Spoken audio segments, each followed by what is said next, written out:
Ano naman, neryoso. Oh my goodness. Yabo. Ah, hito po yung bilay mo. Aso. Nalay pawiso. Bajo. Ano kante bajo lagu eh? Bajo lagu eh.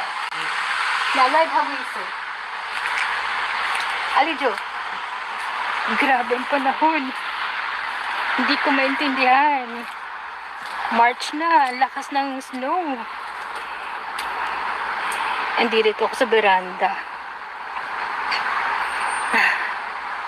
Medyo late at night na, pero okay lang. Darating lang kasi ng mister ko eh. Nakaabang ako sa labas. Grabe ang lakas ng snow. O paano nang lakaran bukas? Grabe, ang kapal nito bukas sa lansangan. Hindi maintindihan ng weather. Parang yung nangyayari sa atin. Sa ating bansa.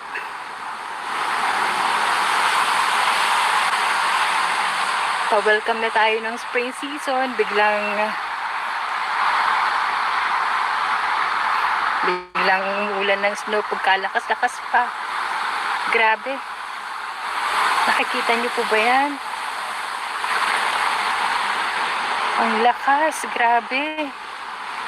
Bukas, sangkaterban to sa lansangan. Yan, pwede ako maglaro dito ng snowball. Yan oh. Ewan ko makikita ninyo. Pasensya na kayo. Wala kaming ilaw sa labas. Nakikilaw lang kami sa mga poste sa lansangan. Okay lang naman kasi safe naman ang Korea. Maming CCTV kahit saan.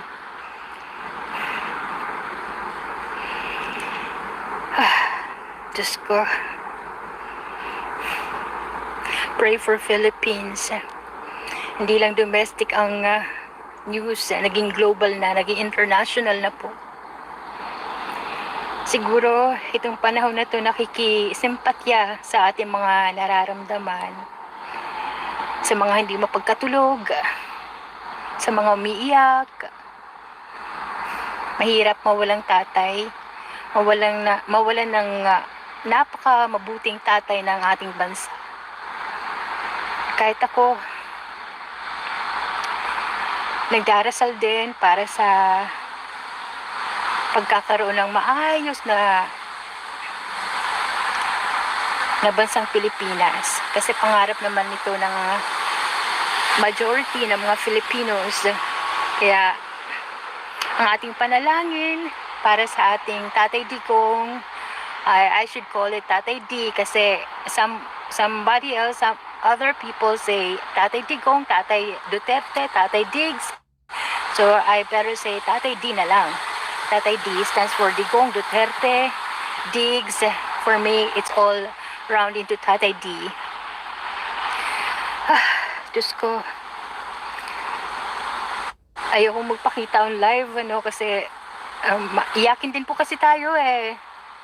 I just pray for our Tatay Digong to be safe at his age of 80 years old. May sakit pa. Ang sa akin lang, sana yung mga natitira niyang buhay, naging maayos na lang sana para sa kanyang, old age, na ma-enjoy na lamang niya ang natitira niyang panahon sa kanyang edad na 80 anyos. Sa napaka mahabang panahon ng kanyang panunungkulan, he tried. For me, I felt, naramdaman ko yung napakagandang serbisyo niya sa Pilipinas. Napakahabang oras ang gugugulin kung ikukwento ko. Besides, it's already late at night. Pinakita ko lamang po ang panahon dito sa South Korea na sobrang lakas ng snow. Parang tayo naghihimutok, umiiyak ang ating damdamin, Parang ganun din ang panahon, nakikisimpatya siguro sa kasalukuyan nangyayari sa ating Pangulong Duterte. Tayong mga Pilipino, kilala tayong mapagmahal, matulungin. Kaya napakasakit makita sa mga, you know, all round of social medias yung mga nangyari. It's live. It's a true to life story na hindi mo akalaing mangyayari sa isang matanda na 80 anyos, may sakit pa, na gaganunin. Presidente ng Pilipinas. Hindi lang presidente lahat ng kanyang mga nagawang magaganda. Imagine, he's the only president who had the courage to fight for drug war. For me, it's all for humanity. How can that be that crime? How can that be a crime for humanity? For us, what he did is for humanity itself. Ang dami niyang sinagip na buhay para hindi mabiktima. Ang dami niyang naging program para ang mga nalulong sa masamang bisyo ng droga is magsipagbago, magparehab. Lahat. For I know he did his very best. So I could say he had been an excellent president. The only president who showed courage to fight for a drug war.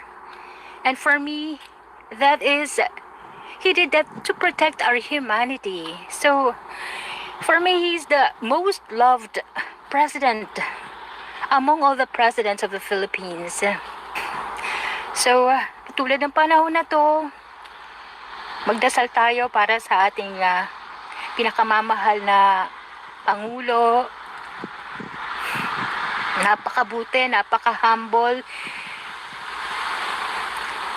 napaka-selfless, all for the love of his country and fellow countrymen.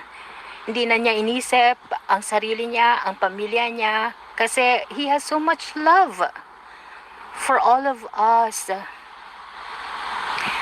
Na sana yung mga tao na na-touch ng kanyang pamumuno, ng kanyang friendship, ng kanyang pagiging mabuting tao, magkaroon ng pagmumuni-muni.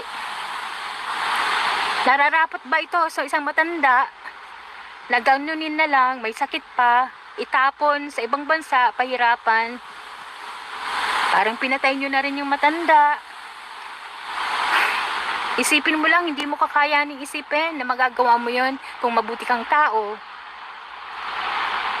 How much more sa isang presidente na nagsilbi ng napakaganda sa kanyang mga kababayan. So all the love and prayers for our beloved President Rodrigo Roa Duterte. For me, he is our hero. He is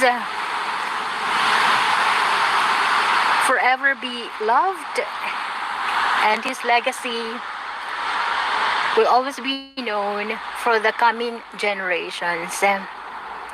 The only president who fought so mightily for the love of his country and fellow countrymen.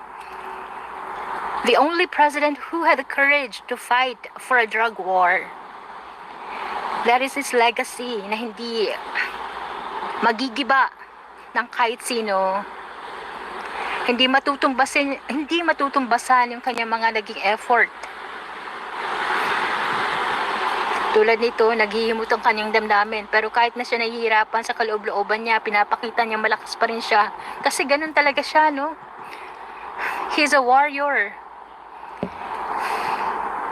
Mapagbiro, but deep inside, malambot. Mukhang matapang. But deep inside, romantiko. Very loving. When you are in his presence, you will be, you will feel loved and secured, protected. So for me, this is a battle between good and evil.